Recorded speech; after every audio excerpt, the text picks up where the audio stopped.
Welcome to the IVM Podcast Network.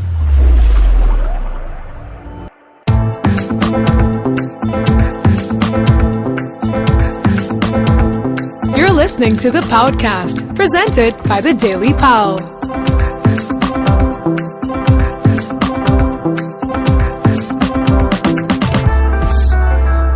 This is Pranati, Amit, and Purva, and we're from the Daily Pao, a Bombay-specific culture and food website, and this is our fortnightly podcast, the Paodcast. Now, in this episode, in Bombay Binge, which is our food section, we're going to be talking to Rahul, Mehra of the Gateway Brewery and Shailendra, Bist of Independence Brewing Company. We'll be talking to them about craft beer. In the scene, which is our culture section, we'll be talking about retro acts that have been performing in the city. And in Metro Station, our local news and history showcase, we'll discuss the newly restored Opera House. So stay tuned for Bombay Binge. Bombay Binge. Today on Bombay Binge, we have two guests. We have Shailendra Bist, who's the co-founder of Independence Brewing Company, and Rahul Mehra of Gateway Brewing Company. Now, Independence Brewing Company, for those of you who are familiar with Pune, it's a microbrewery in Pune, and he's just opened one in Andheri. Was it a week ago or a few days ago? What was it? Yeah, we opened on the 4th of October, Okay. so like 5 days ago. And beer drinkers in the city are obviously familiar with Gateway Brewing Company, whose beers are available in bars across the city. So today we're going to be talking about beer. Yeah, well, craft beer. So we've been trying to do this for a while. I think this is a great peg now that Independence has opened a tap room here. Rahul, I'll start with you because you were the sort of the lobbying for like a craft beer advent in Bombay for a long time. It's happened now. Now there's an expansion. So just give us like maybe a bit of context as to where we are right now. I mean, are there going to be a lot more brew pubs here? Is the number of beers going to keep growing on the roster? I think it's the best time to be in this industry at this point in time in India, for sure. Mm-hmm. There's no going back from there. Right. Number of brew pubs, maybe they'll increase, maybe they're not. But the number of good beers are bound to increase. I think all of us have been pushing boundaries, trying to make more interesting beers which people are not usually familiar with, and trying to get them out as fast as possible. Mm-hmm. But of course there needs to be a likability from the customer's point of view to accept them, Right. which is happening gradually. And you go to any brew pub today, nobody just makes pale lager. No, they have interesting names for them, they have interesting stories behind the beers, they have some very boundary pushing beers. Like you'll have porters, you'll have some highly hopped IPAs, you'll have collaboration beers. It's a really exciting space to be in. And Can you point out the difference between a beer that's, say, accessible, and maybe you can give an example from beers from your places, and one that's challenging, and what's accessible and what's challenging about the beers? I think currently the accessibility, we'll have to dumb it down to something like a wheat beer, which is how it usually. It's a very approachable beer to begin with. Which is what I drink. It's a really approachable yeah. beer, right? So Yeah. it doesn't challenge you right from the first sip. It's different enough from what you're used to drinking. You mean it's sweetish? It's.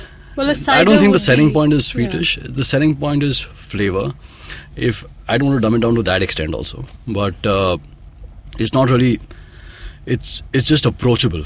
A person who's never thought of beer to be anything but the green bottle with a bird on it. It's okay, you can say Kingfisher. I'll say Kingfisher and Budweiser, all of them. But we're a country which has always known that to be beer. Yeah. We don't know anymore. So for a place which has always known those beers to be the only kind of beers available, it's a very approachable beer to have. It's easygoing, and it doesn't challenge you much, but it's a stepping stone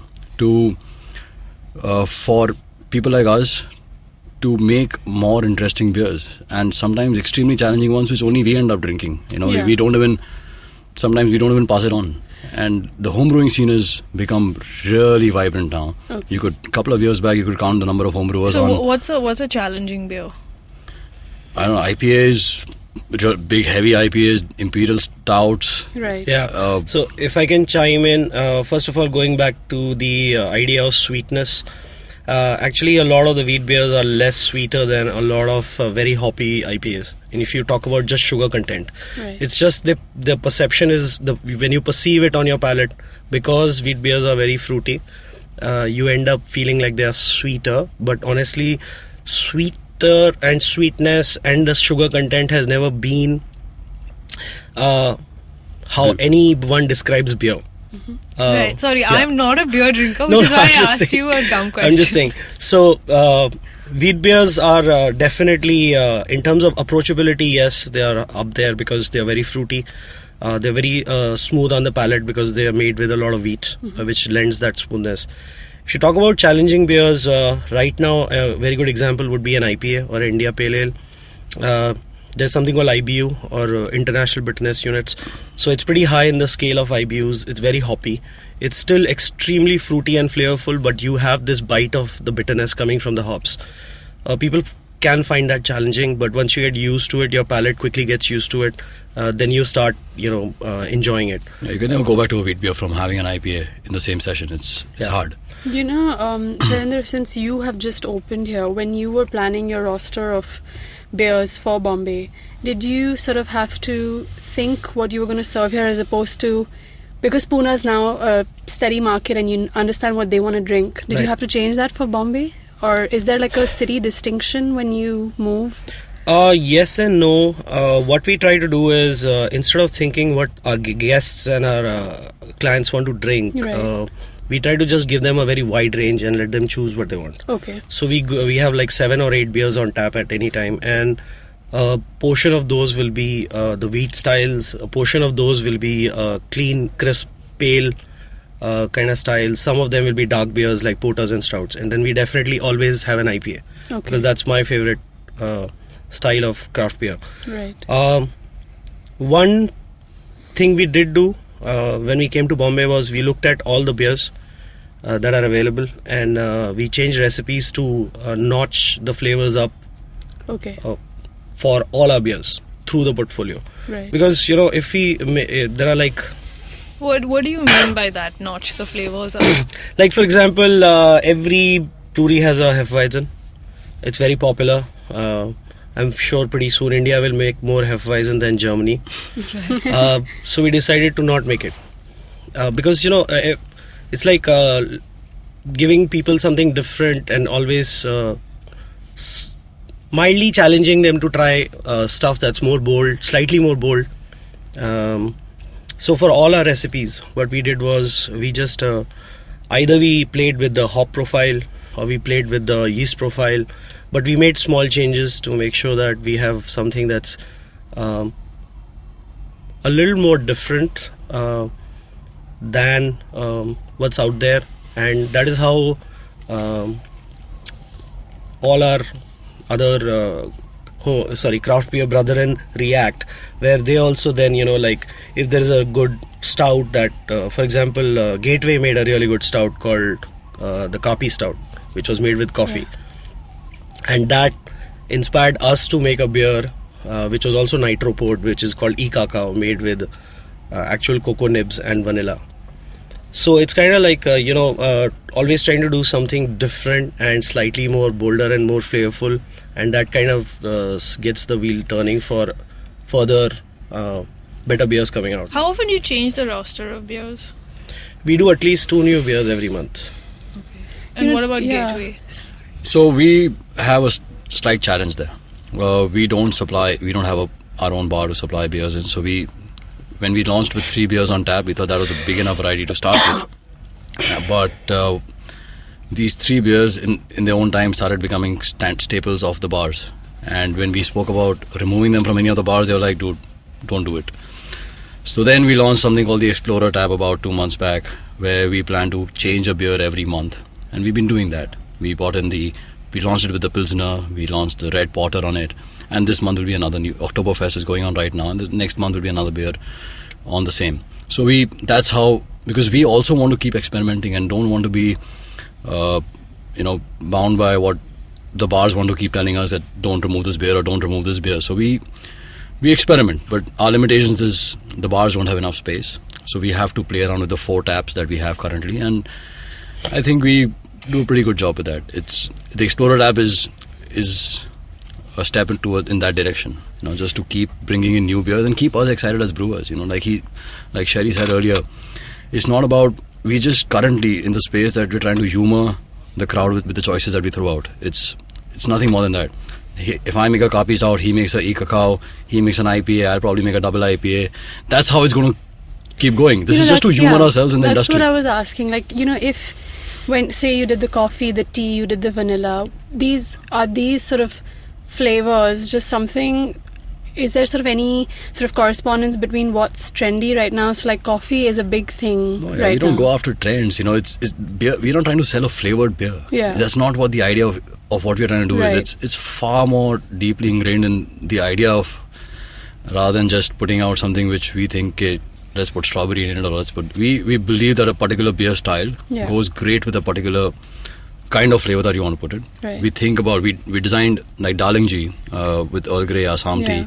We went and sat with Thomas from Bombay Canteen, designed a beer ground up with him, and made about 5 to 6 batches before we even came up to the final version. Okay. And that's how we designed a particular beer. Not the selling point of that beer wasn't, this is tea flavored beer. The selling point of that beer was more to do with the idea that India has a set of flavors which have never been recognized. Right. That there's a tea estate in half of the lower part of the country.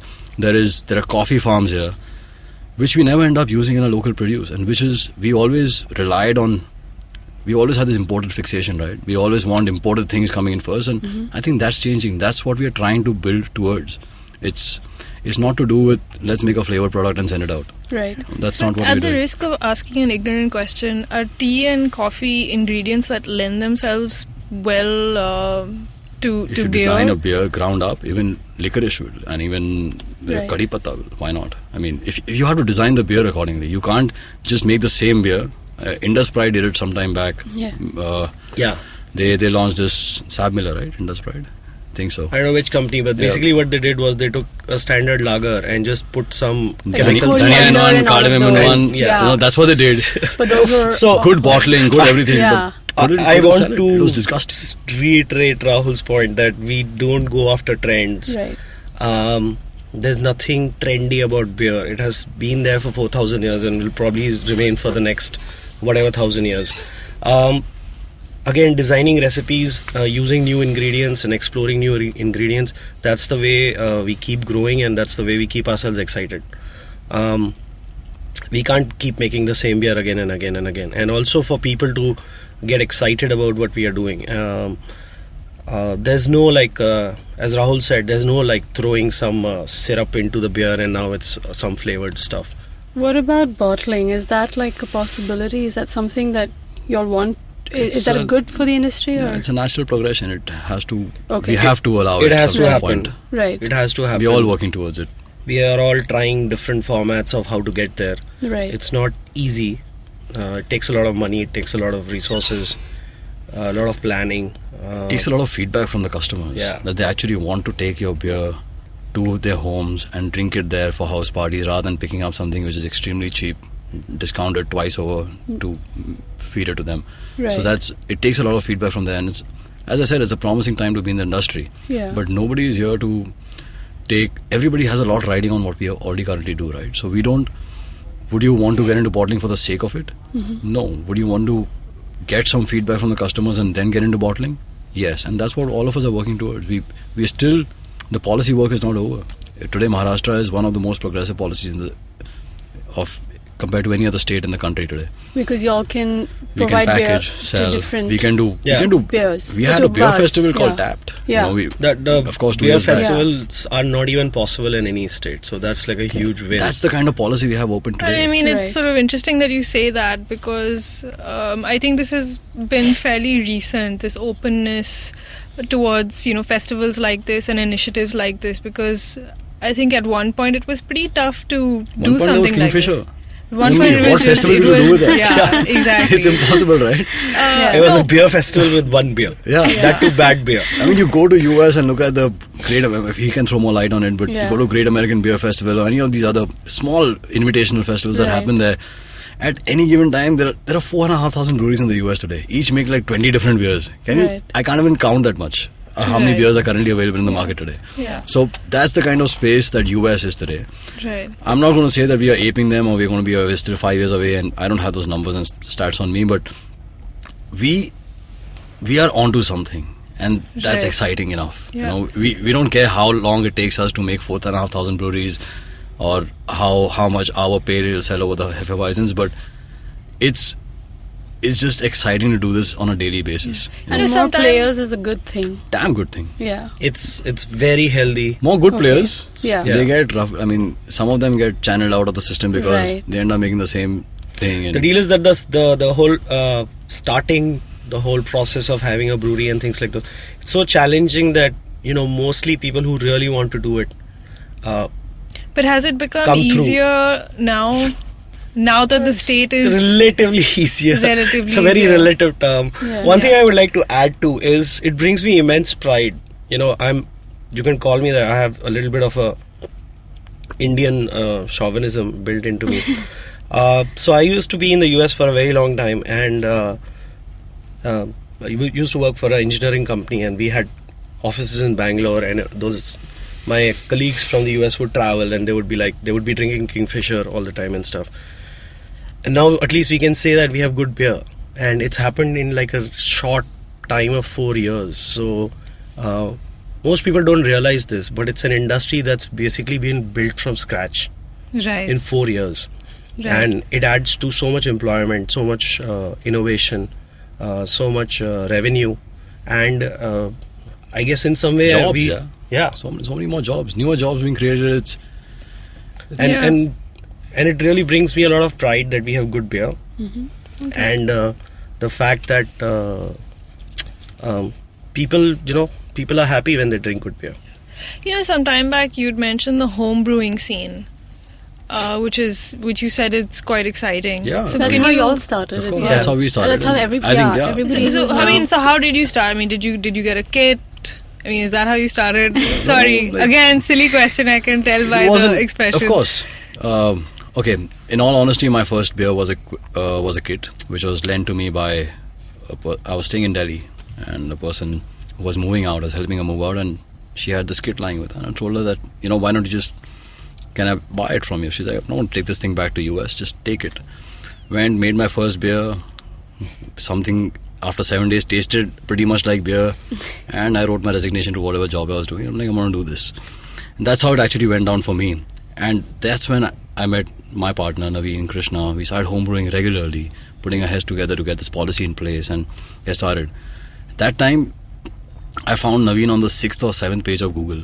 Nobody goes there, it's scary stuff, but I found him there. He turned out to be... What were you looking for? A home brewer in Mumbai. A home brewer. A home brewer in India. Forget Mumbai. Right. And I found someone's blog on the 6th or 7th page of Google.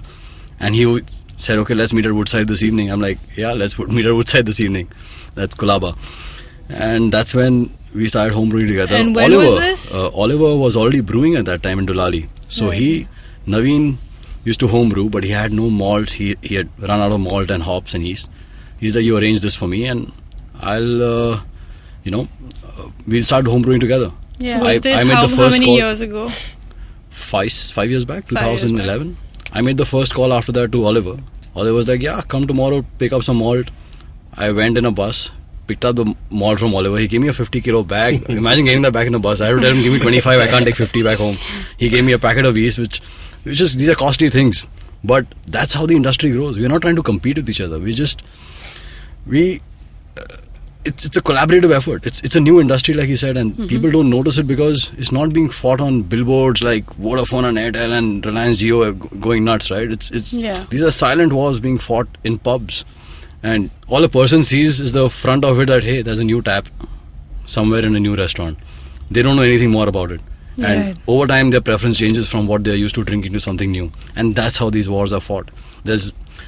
It's so interesting to just see if you take note of how it's started and where it is today. we were at 4 breweries 5 years back. We're close to 70 breweries in the country today. Yeah. Nice. 70. Yeah. 70 people making their own beers. And these are not even half the states. This is only about 4 states. Now, Hyderabad opened policy, Madhya Pradesh is opening its policy, Jaipur, 2-3 West cities Bengal in is Rajasthan, growing. West Bengal. This is still to open up. Like, look at where we are headed. And I think people will start really taking notice of it after it's maybe another couple of years into it. Right. So thanks so much for being on this show. That's it for Bombay Binge, and we'll be back with the scene. Thanks, man. Right, thank you guys. Are you confused about your future education options? Not sure about whether you should be doing an MBA? Or if design school is the right fit for you? Are you worried about how you would finance your education? Find answers to this and a lot more education-related topics on this podcast. Hi, my name is Akhil Daswani. I'm the CEO and co-founder of OnCourse. Hi, my name is Alisha Mashruwala. I'm the CEO and co-founder of OnCourse. And we both are your co-hosts for the OnCourse podcast. Tune in every Monday on the IVM podcast app or any other podcast app you may like.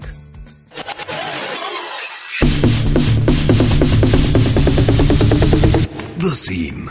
So Amit, the scene, you're going to be doing most of the talking because you've actually seen these retro acts that keep coming to the city. And Let's specify retro. Yeah, let's specify retro. We've just had an argument about this. So now the acts that we're referring to in particular are the Venga Boys. I think they performed last year, that's right? Yeah, and the debate about retro was basically what constitutes retro. Now, I believe that anything that's over 20 years old basically qualifies as retro. So the idea keeps changing. I mean, for us, 80s and 90s usually kids, it's 70s it's and basically 80s you consider is 50s, 60s, 70s as retro because 80s and 90s was your generation, but for somebody of today's generation who's in college right now would definitely consider something in the 90s as retro. And the reason why we decided to talk about this is actually today, the day we're recording this podcast, is Shaggy is going to be performing at Dublin Square at the Phoenix Market City. And now, Dublin Square was also the venue for the Venga Boys Venga concert. Boy. Yeah, exactly. And now Prawn was making fun about how their careers have brought them to a stage where they have to perform at a mall. Yeah, I mean, But- it's kind of tragic. I mean, I remember that Shaggy, when we were, I don't know, in school, was quite a phenomenon at the Bombastic. time. I mean, now when you listen to those songs, they sound really silly. I mean, they were silly even back then, but they were really popular. I still listen to some of it. Like, Really? if it You listen to plays- Shaggy? No, I mean, if it's somewhere, I still enjoy it, is what I mean. Not play it, but. Right. You know. Yeah. But the Venga Boys, and you went for the Venga Boys Yeah. concert, and you're considering going for Shaggy as well. No, I don't know whether I'll go for Shaggy, but basically why I think the Shaggy, actually, to be fair, is quite different from the Venga Boys. He has actually been releasing music consistently, even though he's best known for 5 songs. I mean, you can name all those songs. Oh Carolina, Bombastic, It Wasn't Me, Angel. Yeah, but no one's really heard the new stuff that So he's been putting releasing albums, and he's been getting nominated for Grammys in the best reggae album category. But obviously it's nothing that has sort of reached the commercial success that he enjoyed like back in the 90s and the early 2000s. But he's obviously, somebody thought it would be a good idea to get him here Now, you to actually perform. you went for the Venga Boys Yeah. concert. So what was it like? What was it like to So- watch them, number one, and number two, to watch them in a mall? Okay, so the Venga Boys actually are not really a group. They are, Shaggy at least sings and sort of writes and his own music. I presume that he writes it. I don't know, but he definitely sings it. The Venga Boys are what you call one of those sort of European dance pop groups that were sort of famous in the 1990s. They didn't actually make any of their own music. It was all made by somebody else, and they had one person sing it, and the rest of them were just dancers. So right now, I think the band, there's only one original member, and she was probably the person who used to sing, and the rest of them are all dancers, and they've all sort of changed multiple times over the years.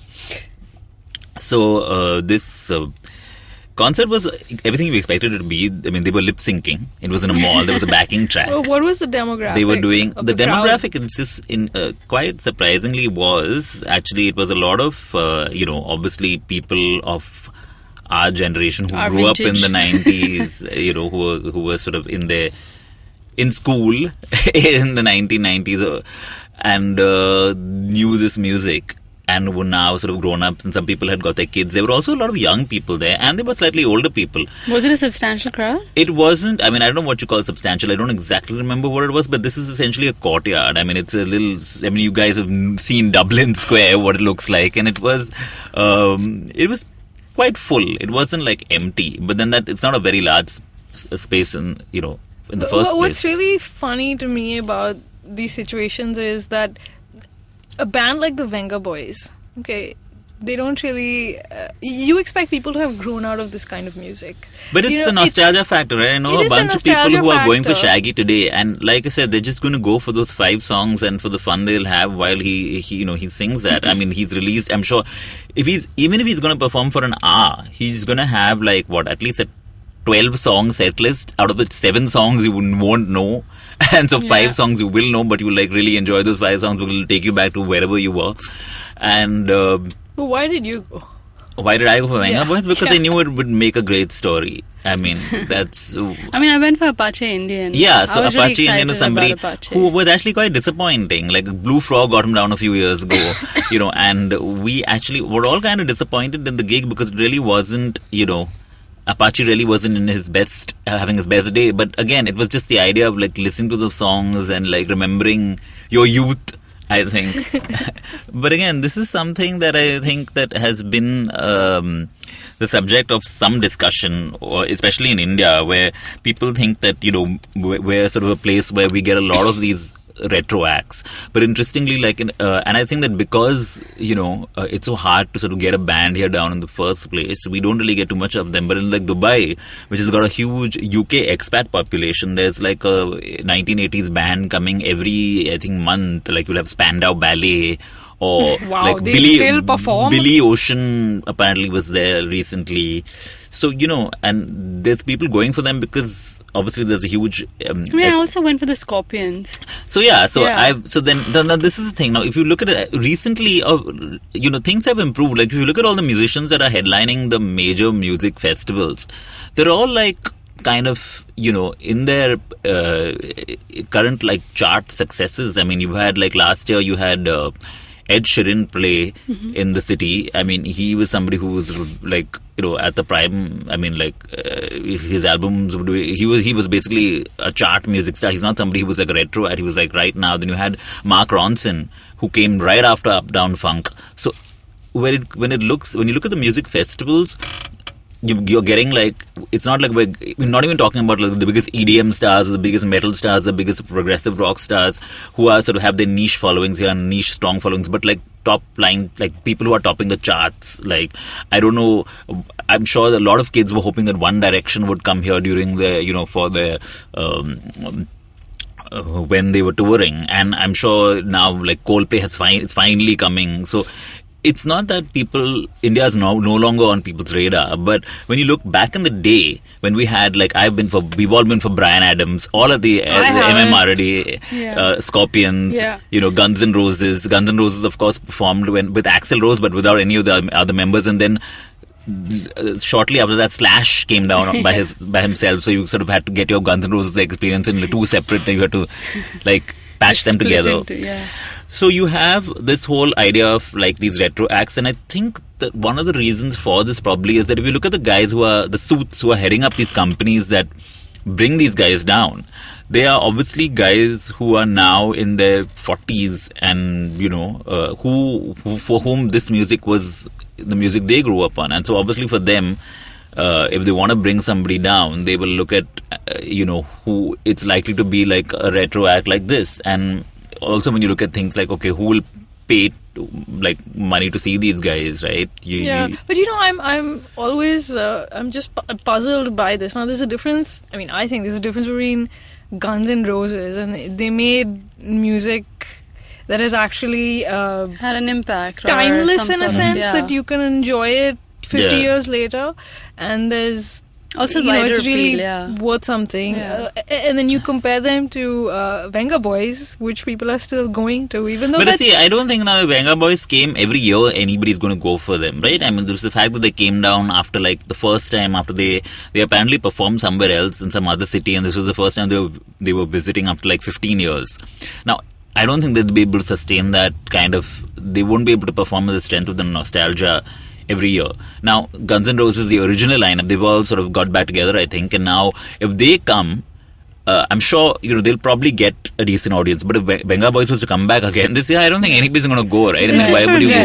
Right? So it's like it's for your amusement, it's your nostalgia factor. So you can't really get. But this also leads to a slightly larger debate and a discussion. And if you are kind of like following the music scene and you know a bunch of people in the music scene, you'd see that how a couple of months ago there was big debate raging on Facebook about tribute acts. And how every sort of, a lot of venues have started doing tribute acts, and how this is basically detrimental to the scene because, if you have a tribute act, it's basically a cover night, and, that's taking away space from guys making original music. So I'll just quickly, before we start recording, I went to Hard Rock Cafe's page and to just see the kind of tribute acts they've been doing. So they did this is in Pune, but I mean, they'll eventually do it here. Tribute to Linkin Park, tribute to Coldplay, tribute to the Beatles, tribute to Guns N' Roses. Then, so these are just the gigs that they're doing this month. Okay, or last month. I think by the time this podcast comes out, it'll be November, right? Yeah. So basically, so these are the kind of things that they're doing. And so if you look at the guys that are being... Who's they? I mean, these acts are... Venues are programming. And the acts are like... various bands, who also some of whom also make their original music, but because these are probably gigs that bring in a large audience, maybe they pay well, so bands are obviously not reluctant to not do them because it brings in the money. And then on the other side, we've got like Phoenix Market City, incidentally, also had something called the Elton John Experience come down, which is obviously this tribute. I want to meet the programmer. In the past, classic Clapton or something like that, which is an Eric Clapton tribute, has come. ABBA, this ABBA tribute band called Platinum, I think, has come down a number of times. So, then there's various Beatles tribute acts, Bee Gees, they've all come down. And obviously there's a demographic for this. And this is slightly older. This is what you think of when you think of retro, right? Now, some of these musicians are either too big to sort of come down, or no longer exist. So you have to but I think if you look at it, that we've always had a big audience for retro, and you go to we have retro bars are such a big thing, right? Retro pubs are a special category. And the other people, the band, and the other people, exactly, people like that who have sustained entire careers on doing that. So, the whole idea of who goes to watch Venga Boys, who goes to watch Shaggy, I mean, you know who you are. Yeah. Okay. Yeah. So that's it for the scene, and we'll be back with Metro Station. Hi, I'm Amit Verma, the host of the weekly podcast, The Seen and the Unseen. In my show, I examine the seen effects and the unintended consequences of public policy and private action. I show how policies meant to help the poor often end up hurting the poor. I've done episodes so far on demonetization, GST, surgical strikes, immigration and MRP. And I will continue my forensic assault on the truth in the weeks to come. Catch the show every Monday on the IVM Podcast app or any other podcasting app that you prefer. Or visit seenunseen.in for all the latest updates.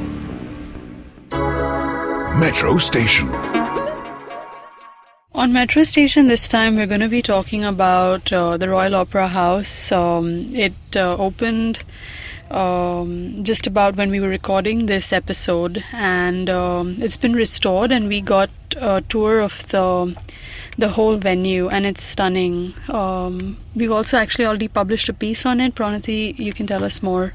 Yes, we had quite a lovely tour of the place. It was yesterday or day before. Day before, and it opened with the opening ceremony of the Mami Film Festival, which we did not get invited to, sadly. I don't think they listened to, but they also had their own little opening party, which we were invited to but didn't go for because we had other things to do. So just a friendly aside, in case you wanted to know. But it's been restored to. We were told that it's been restored to what it used to look like when it opened. Now, it opened in 1912, and it was built by a guy called Jahangirji Fardunji Karaka. He was a businessman, and he was advised by a chap called Maurice Bandman. Now, Maurice Bandman was an entertainer. Was he in a band? I don't know if he was in a band, but... Was he Indian? No, he wasn't Indian. His name was Maurice. Maurice. Yeah, Maurice Bandman. So back in the day, I mean, in the early 20th century, you had a lot of entertainers coming from England, and these guys were traveling entertainers. Right. So they would perform in various cities. Right. In the country. Yeah, he wasn't. That's what I thought. Yeah, no, he wasn't Indian at all. I was like, right. Maurice, right, exactly. Based in Calcutta, but I suppose he used to perform all over. So he advised Karaka on the building. Right. So when it opened, it was if you've been to any opera house anywhere in the world, if you've been to, I don't know, La Scala in Milan or in the Opera House in London, if you see the opera house over here, it will seem familiar. Mm-hmm. The seats are red, the walls have red paneling, you have 3-tiered balconies on either side, and these balconies have been recreated. Mm-hmm. So what happened was, it ran as a theatre from the time it opened in 1912. It ran as a theatre till about the mid-1930s, when it became a cinema hall. And when you said theatre, so it basically was venue for opera and for theatre, for drama. Like, for example, Prithviraj Kapoor, who started the Prithvi Theatre. I mean, that was his travelling company. It was called the Prithvi Theatre. Yeah. They did a lot of their performances at the Opera House. But then, at the time, theatre was a spectacle. You had grand dramas with big sets and mythological stories, big stories essentially, and theatre was on the wane and film was coming up, and so the Opera House started screening films. Now around this time, I think it was in the mid-30s, the Opera House was bought by the royal family of Gondal, and the Gondals still own the Opera House. In fact, they financed the restoration, and it became a film theatre. And I suppose the people who ran the theatre, they modified it in such a way as to render it practically unrecognizable.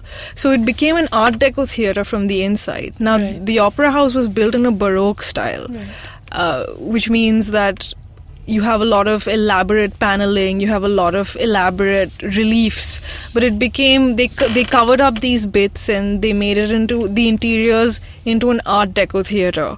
Now, during the restoration, which has been done by conservation architect Abha Narayan Lamba and her team, they had to peel away several layers to expose the original. So the only part of the theatre they said that was left untouched relatively was the foyer. So as soon as you walk in, you see the foyer, you see all this gold leaf reliefs on the wall, you see these painted panels that were painted by students of the JJ School of Art.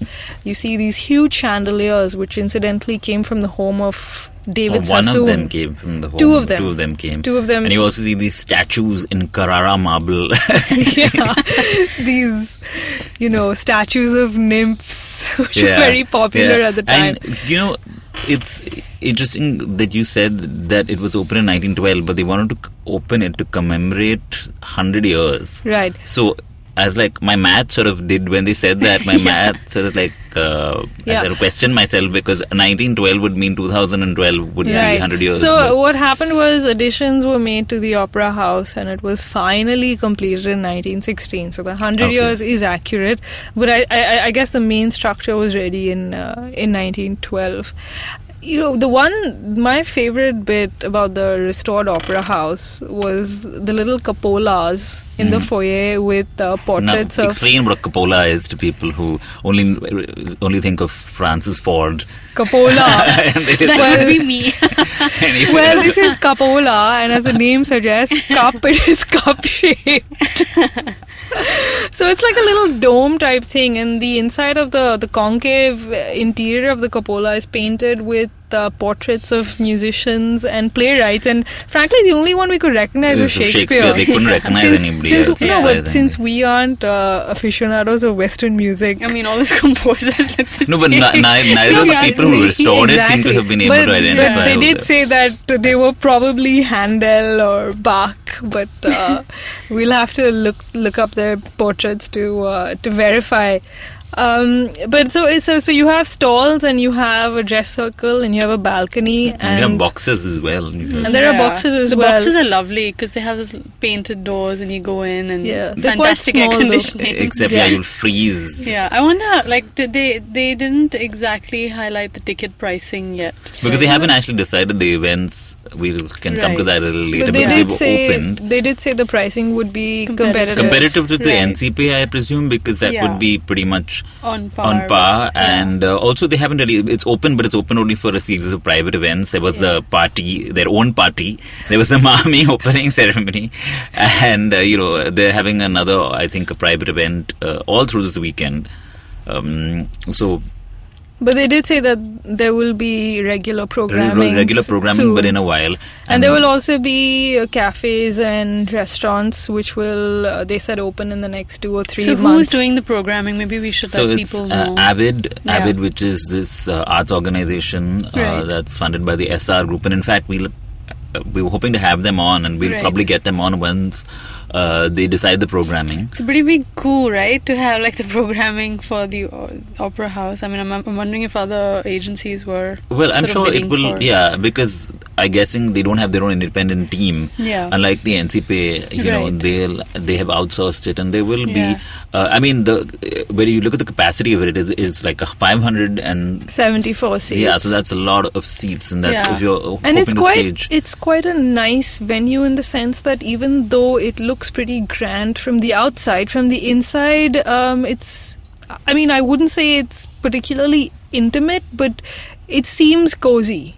Yeah. Like we went up the staircases, and the staircases were so narrow. So it's sort of divided up into like different kinds. I think the stalls have about 200 and something seats, and then the dress circle and the balcony have about 100 and something. 160 seats. Yeah. And the balcony was quite steep. Yeah. I don't know how anybody's going to be able to if you're 70 years old in the and dark, with bad in the eyesight. dark, if something has started and you want to sort of get in there is, I mean, I'm sorry, I don't think that's a good idea. It was interesting. They told us the sort of references they had at their disposal while restoring the Opera House. And Abha Narayan Lamba, she said that they had to watch a lot of movies from the 60s, 70s and 80s that were shot there.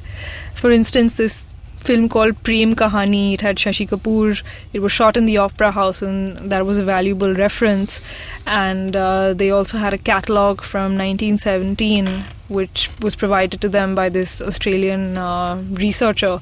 So that catalogue had pictures of what it used to look like. In 1917, because like she said, that they had so many modifications that by the time, while the film sort of helped them reference certain things, it was also the films that were shot that were sort of filmed in the redesigned or the the one that had been changed, which was more the Art Deco thing, but it still sort of helped them get a lot of structural information and like information on all the different decorations. Like you see these angels, or what are they? Those boys?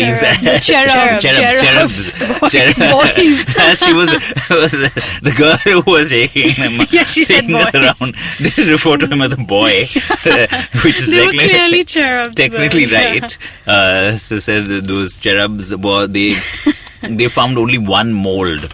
And like there's I think quite a few of them around, so they had to sort of literally secure and keep that very safe so that they could use that as a reference. Well, I mean, it's great that they've restored this, at a time when single screen cinemas they've been shutting for years, and it's nice that it's nice that we have a new culture venue in the city, right? Because it's going to function as a culture venue. And a really, one that you can really talk about, it's something that people are so excited about. Yeah, it looks great, it's different. It's Instagram friendly. Yeah, definitely. Yeah, so that's it for a tour of the Royal Opera House. You can read the story on thedailypao.com. And we'll keep you up to date about events that are happening there, so you can actually go see it. Yeah. I mean, it still looks much, much better than what it looked like in the, because they restored the exterior separately in like 2 phases. So the exterior was done, I think, completed by 2011. And was that right? Or it started in 2011? It started in 2008 and it was completed by 2011. And then they had a little gap and they've been working on the interior right now. So yeah, I mean, they said it'll take a few weeks before they start holding events, and we'll keep you posted. For more updates on what's going on in the city, you can subscribe to our weekend newsletter on thedailypao.com. You can also follow us on social media. We're The Daily Pao on Facebook, Twitter and Instagram.